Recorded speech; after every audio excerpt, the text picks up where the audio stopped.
Welcome back. It is incredibly good to have you sitting in with us today. It really is. Thanks for being here. If you're joining us for the first time today, think of us as, well, your personal research team. We sift through the dense articles, the industry reports, all that specialized research. And we do the heavy lifting so you don't have to. Right. We pull out the most compelling insights and package them up into a conversation just for you. And today, we have a deep dive that is incredibly timely, deeply fascinating, and frankly, I've found it a little alarming. Oh, alarming is definitely the right word for it. Yeah. We are looking at a brand new, highly compelling article published literally today, March 10th, 2026. The source is Valortech, which is a prominent firearms training company out of Florida. Right. And the author is a gentleman named Herfel. He is a 30-year veteran firearms instructor, a competitive shooter, and a premier expert in law enforcement education. A guy who really knows his stuff. Exactly.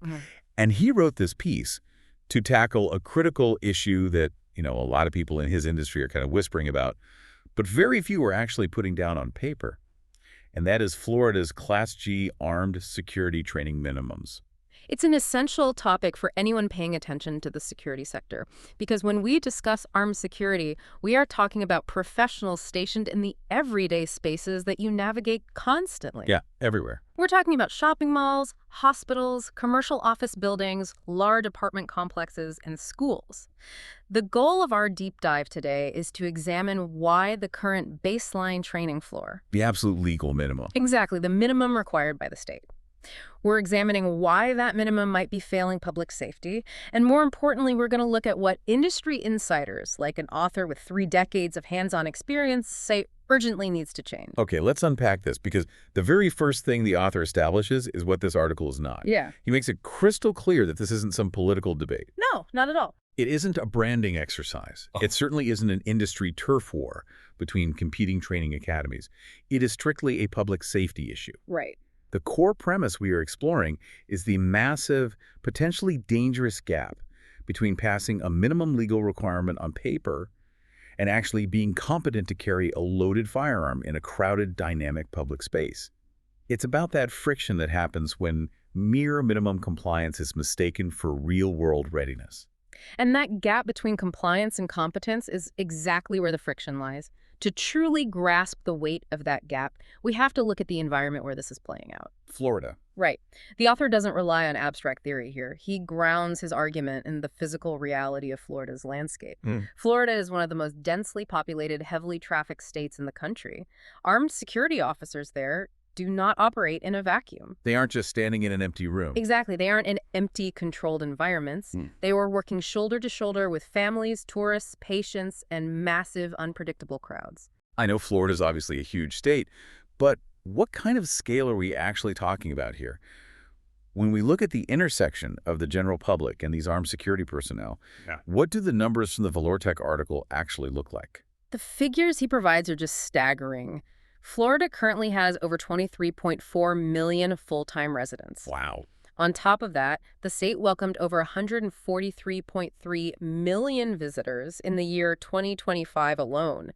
You're looking at a monumental volume of human traffic. Yeah, that is massive. Now, within that environment, there were 29,262 active statewide firearm licenses for security reported in early 2026. Nearly 30,000. Yes, 30,000 individuals licensed to carry firearms specifically for security purposes, moving among hundreds of millions of residents and tourists on any given day. When you hear that number, the sheer density of it really changes your perspective. You realize that you are interacting with this demographic constantly, whether you even notice the uniform or not. What's fascinating here is the concept the author refers to as the downstream effect. When you have a specialized workforce of nearly 30,000 armed guards, the consequences of their training, Or lack of training. right, their lack of training, those consequences do not stay neatly confined to the berms of a shooting range or the walls of a classroom. If the training standard is weak, that weakness spills directly into the public spaces you visit every single day. And the volume of that public exposure is what makes it feel like a ticking clock. Exactly. The public naturally assumes that an armed security officer in a uniform has a meaningful, validated proficiency with their weapon. That is such a crucial point to make. If you or I see a security guard with a firearm at a retail center or a hospital, we just automatically assume, oh, okay, that person has been through rigorous testing. They know exactly what to do. We all assume that. But this article aggressively challenges that assumption. It introduces us to the reality of the Florida Class G license. Now, for those familiar with the industry, you know the Class G license is Florida's legal minimum requirement for private security to carry a firearm. Right. But the author describes how this class is actually functioning out there in the real world. And he uses an analogy that really stuck with me. He compares it to showing up to your final official driving test at the DMV. The one that clears you for the highway. Exactly. Showing up to that test without ever having sat behind the steering wheel of a car in your entire life. It is a striking comparison because it perfectly isolates the core structural flaw in how these classes are being run. The Class G course is structurally designed as a legal qualification. It is an administrative checkpoint meant to verify that a candidate already possesses the necessary skills. It's a test, not a lesson. Exactly. But in practice, across the state, it is widely being treated as a beginner first-time gun class. The article points out that students are arriving on day one without foundational competence. Which is wild. We are talking about individuals who lack safe gun handling, recoil control, consistent reloading mechanics, stoppage work, or even fundamental trigger management. They are showing up without basic muzzle awareness. And considering this is the final hurdle before they are placed in a uniform and armed in public, that is terrifying. The article highlights that because these students show up completely unprepared, the instructors are just forced into this terrible position. They really are. Instead of spending the allotted time running drills and validating that a professional is ready for duty, the instructors have to burn the clock doing what the author calls emergency patch jobs. The time constraint is exactly what forces that compromise. Because the total training window is already tight, an instructor has to cover legal instruction, administrative requirements, range safety, and the actual qualification course of fire. Right, there's a lot to get through.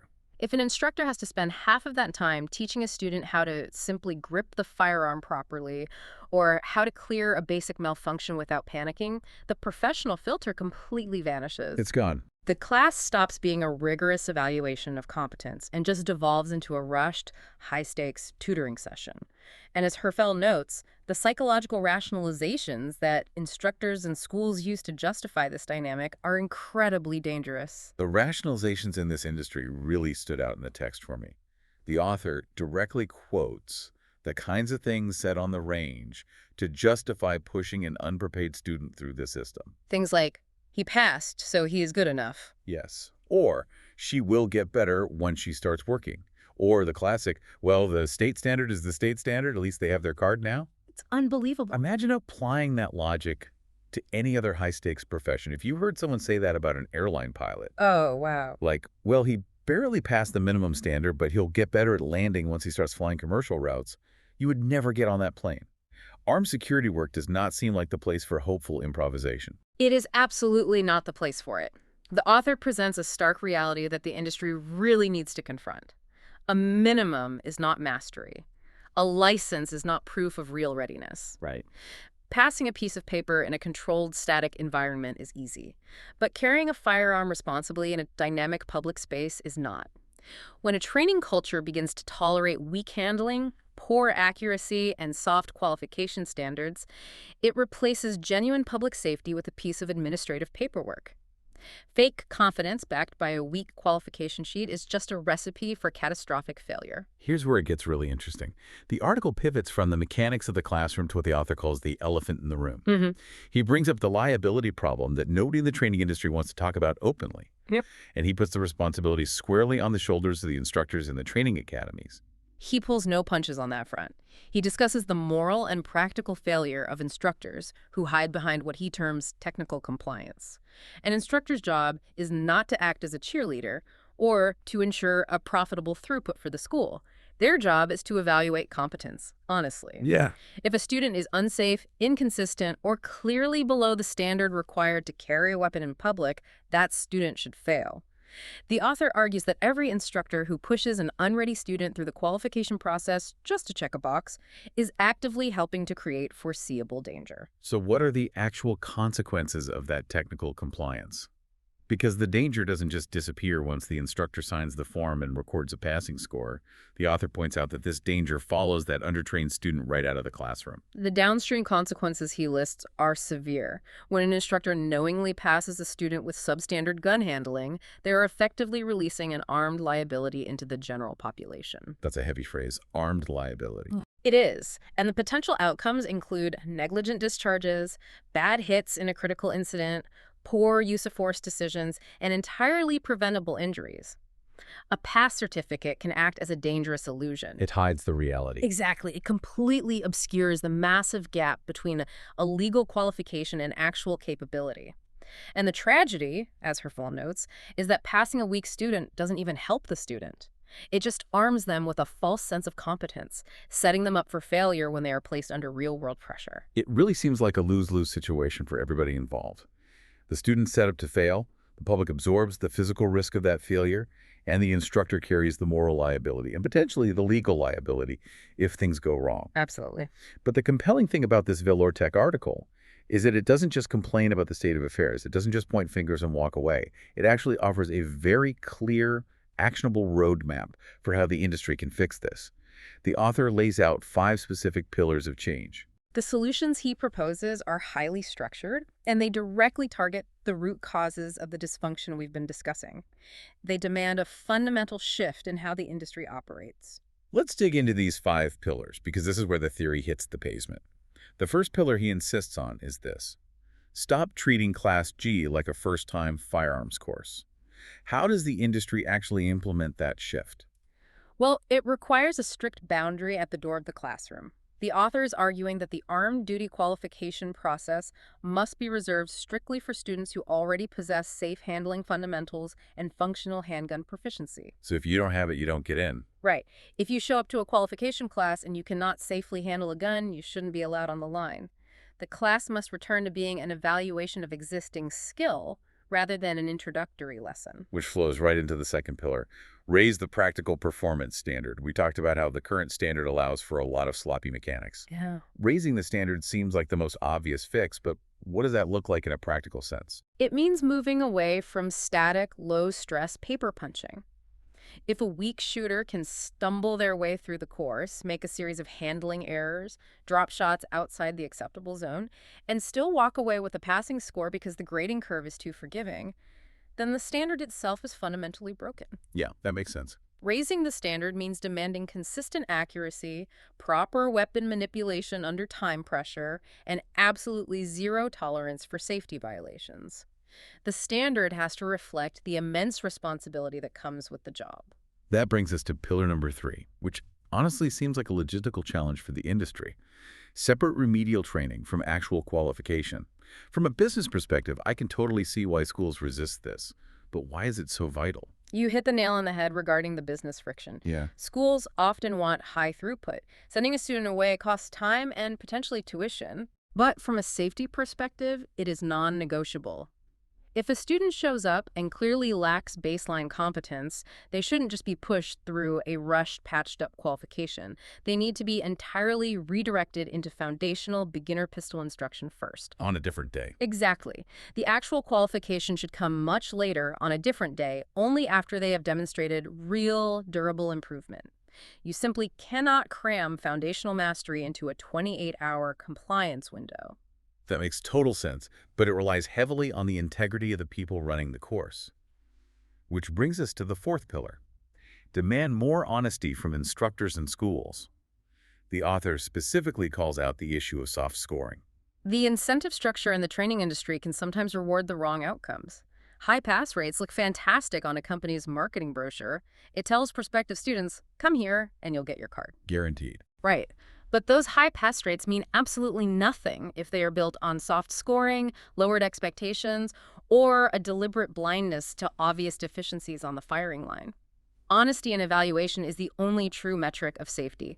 An instructor has to be willing to look a student in the eye and say, you are not ready, even if it upsets the student or impacts the school's statistics. And finally, the fifth pillar pushes the responsibility up the corporate ladder. It isn't just about the student or the instructor anymore. Pillar 5 is push employers to require more than just the minimum card. If we connect this to the bigger picture, what stands out to you about this entire ecosystem? Because to me, the overarching theme connecting all 5 of these pillars is accountability at every single level of the chain. Accountability. Yes, the student must be accountable for building their baseline skills before they show up. The instructor must be accountable for maintaining honest scoring. The state must be accountable for setting a rigorous standard, and the employer must be accountable for who they put in a uniform. Because they're the ones hiring them. Right.